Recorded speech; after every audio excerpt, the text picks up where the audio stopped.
E aí, turma? Sejam bem-vindos à nossa quinta semana da disciplina de Tratamentos de Resíduos Efluentes no nosso curso Técnico em Alimentos. Essa semana nós vamos falar sobre sistemas anaeróbios e as lagoas de estabilização.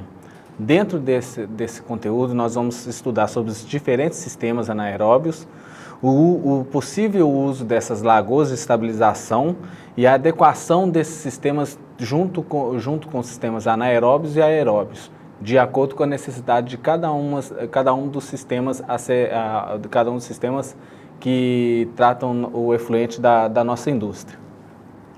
Dentro dos sistemas anaeróbios de tratamento, existem suas vantagens e desvantagens, que são destacadas da seguinte forma. As vantagens do sistema anaeróbio tratam da baixa produção de lodo, que isso facilita o processo de manutenção dessa lagoa do sistema anaeróbio. O baixo consumo de energia, isso tudo por conta de não utilização de aeradores para promover a oxigenação do efluente. O baixo custo de implementação e implantação. Por que isso? Porque você não precisa investir tanto em tecnologia e equipamentos. A baixa demanda de área, porque você precisa, na verdade, de uma lagoa que tem uma profundidade maior.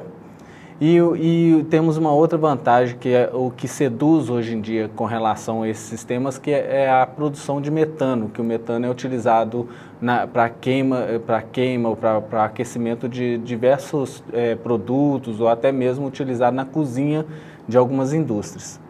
Porém, tem algumas desvantagens, que ele promove a inibição de alguns tipos de micro-organismos, ele prevalece apenas a presença de algumas algas e algumas árqueas. A partida, o começo desse processo, desse sistema, às vezes pode ser muito lenta, você pode demorar semanas e até mesmo meses para que o sistema comece a funcionar efetivamente. Há necessidade, às vezes, de um pós-tratamento devido à baixa remoção de nutrientes e à presença de micro-organismos patógenos, por conta de ser um sistema anaeróbio. Isso favorece a presença de alguns micro-organismos patogênicos, que podem ocasionar alguns problemas de saúde. Dentro do processo microbiológico de formação do metano, de toda a digestão anaeróbia, podemos salientar da seguinte forma. As moléculas orgânicas, as mais complexas, como gorduras, as proteínas, alguns tipos de carboidratos, são degradadas por algumas enzimas hidrolíticas que produzem determinadas enzimas e essas enzimas vão clivar, vão quebrar essas moléculas orgânicas em monômeros, em frações menores dessas moléculas. Por exemplo, os polissacarídeos podem ser convertidos em glicose, as proteínas em pequenos aminoácidos, as gorduras em frações de ácidos graxos.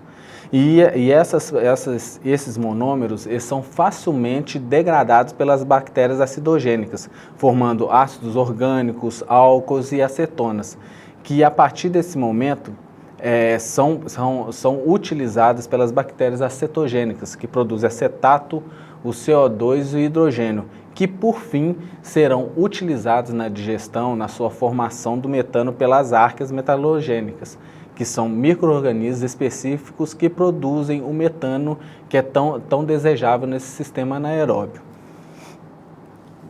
Nos sistemas anaeróbios de tratamento, o que é muito importante se observar são as diferentes etapas com relação aos complexos bioquímicos dentro desse sistema. Por exemplo, temos a hidrólise, que é a conversão de materiais mais complexos em materiais dissolvidos mais simples. Por exemplo, é dada em grande parte por conta de enzimas extracelulares produzidas por alguns micro-organismos, algumas bactérias fermentadoras. Como nós já falamos anteriormente, as proteínas convertidas em aminoácidos, os carboidratos em açúcares menores como glicose, os lipídios em pequenas frações de ácidos graxos. Essa hidrólise promove a distribuição e a quebra dessas moléculas maiores para fornecer substrato às bactérias que vão transformar todo o substrato, todo o conteúdo, todo o carbono orgânico ali da sua estação de tratamento em compostos que vão ser transformados em metano. A acidogênese é outro processo bioquímico que acontece constantemente no sistema anaeróbio. Os produtos da hidrólise, anteriormente citados, eles são convertidos em ácidos orgânicos. Esse processo de acidogênese é proporcionado principalmente pelas bactérias da classe de Clostridium e Bacteroides.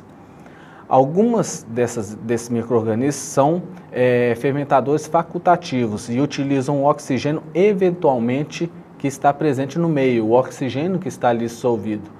Por isso, durante o processo de acidogênese, há necessidade que todo o sistema esteja em anaerobiose para favorecer esse processo de acidogênese. A cetogênese, ele vai utilizar todos os produtos da fase acetogênica, que é o hidrogênio, o dióxido de carbono e acetato, para promover a produção de acetato, para promover a formação desse acetato. E isso tudo requer uma baixa pressão de hidrogênio. Que seria isso? Seria um pH um pouquinho maior para favorecer esse processo de acetogênese. E, por fim, o que é mais interessante nesse sistema anaeróbio é a metanogênese. O que é? A transformação de todo aquele substrato ali digerido, dissolvido ali na sua extração de tratamento, pelas árqueas metanogênicas, que são algas que estão presentes no seu resíduo, no seu efluente, produzindo o metano, que é o CH4. São divididos em dois grupos principais, essa classe de algas. Acetotróficas, que formam o metano a partir do acetato, e a hidrogenotróficas, que formam o metano a partir de hidrogênio e dióxido de carbono. O pH, neste momento dessa transformação, dessa reação bioquímica, ela deve estar mais próximo da neutralidade. E isso tudo depende, esse processo de produção de metano, do fornecimento de hidrogênio, de CO2 e de acetato, depende das reações anteriores, a acidogênese e a metanogênese. Se você não teve um processo bem desenvolvido dessas duas fases anteriores, esses dois processos bioquímicos anteriores, a produção de metano por conta dessas algas vai estar comprometido. No contexto de utilização do sistema anaeróbio, ele há um tempo atrás era considerado um sistema que tinha uma taxa muito baixa como é que eu posso dizer, de degradação do carbono orgânico. Ele não era um sistema interessante de uma forma geral de falar, porque eram considerados antieconômicos e problemáticos, principalmente por conta desse ponto de partida na estação de tratamento. Muitas vezes não conseguiam desenvolver a tecnologia e o manuseio adequado para que aquele sistema proporcionasse uma digestão, uma quebra desse substrato, desse carbono orgânico, que fosse suficiente a atender a demanda da indústria. Mas só que com o passar do tempo, os digestores, a utilização de alguns digestores e de algumas tecnologias agrupadas e associadas aos sistemas anaeróbios e a produção de metano, tornou esse sistema um pouco mais atraente para determinadas indústrias e algumas utilidades no cotidiano de uma forma geral. A vantagem, uma das pequenas vantagens desse sistema anaeróbio seria essa ausência de mecanismo de retenção de biomassa. O que seria isso? Baixo tempo de retenção celular, que seria o tempo que as células, os micro-organismos têm de fazer a quebra, a hidrólise, a cetogênese, toda essa transformação bioquímica menor, um tempo menor de reações bioquímicas e um tempo maior de detenção hidráulica, que o seu efluente tem ainda que se manter um tempo maior dentro da sua estação de tratamento.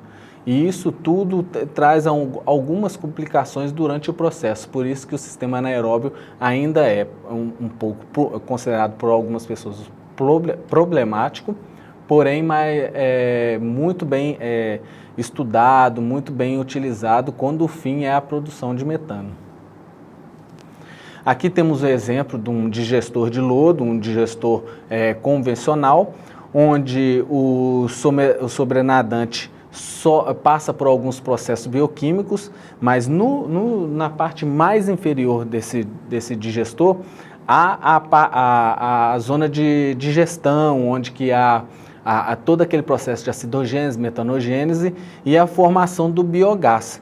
Essa escuma, por muitas vezes, ela pode ser retirada de tempos em tempos, porque ela, ao mesmo tempo que ela proporciona um ambiente de anaerobiose, ela retém um pouco do biogás que é produzido, afetando essa produção de biogás no sistema.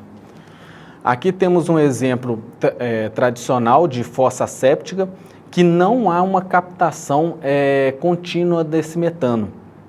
Há a formação da escuma, há o processo de digestão, mas porém não há um acompanhamento e uma captação correta do metano que é produzido.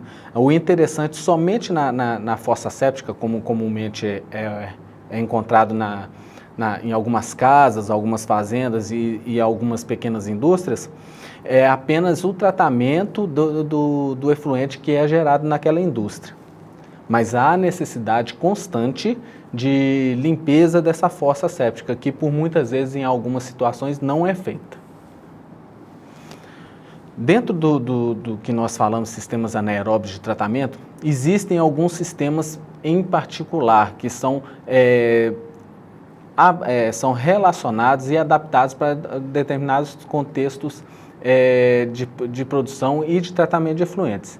Por exemplo, temos sistemas de alta taxa, que têm um elevado tempo de retenção celular, então quer dizer, tem um elevado tempo para degradação bioquímica e um baixo tempo de detenção hidráulica. Então eu fico com um efluente com menor tempo na minha estação de tratamento.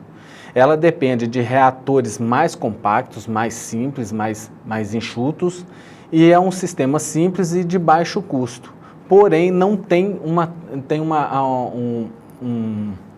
uma efetividade tão extensiva como os sistemas que têm um tempo de detenção hidráulica muito maior. Dentro desse sistema de alta taxa, pode ter um reator anaeróbio de 2 estágios, adaptados com filtros anaeróbios, o reator WASB e o leito expandido dentro desse sistema anaeróbio de alta taxa. Temos aí um exemplo de um reator de 2 estágios, onde há um misturador do efluente, que faz com que o efluente se torne homogêneo e depois ele vá para um sistema que tem um decantador. E o lodo constantemente, através de uma bomba ou por ação de alguém que foi responsável pela manutenção daquele reator, ele faz a recirculação do lodo a todo tempo ali na indústria, ali na sua estação de tratamento. Existe o de leito fixo. O que ele faz esse sistema?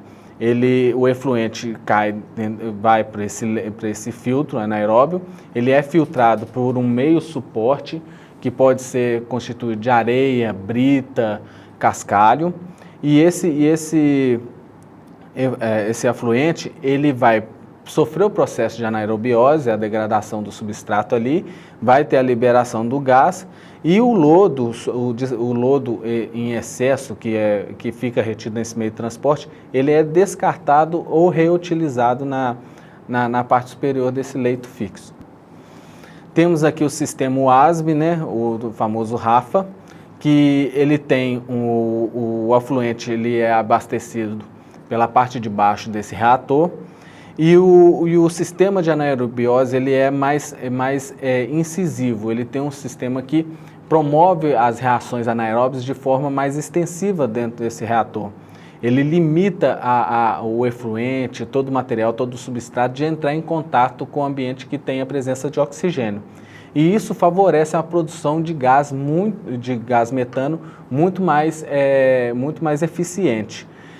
Por muitas vezes nesse sistema há necessidade de se fazer um sistema de coleta do gás, que seja por ar comprimido, para um botijão, ou talvez vocês, como tem aqui um exemplo, a utilização de algumas películas de borracha para manutenção daquele gás até aumento da sua concentração e captação para o uso doméstico ou uso até mesmo industrial.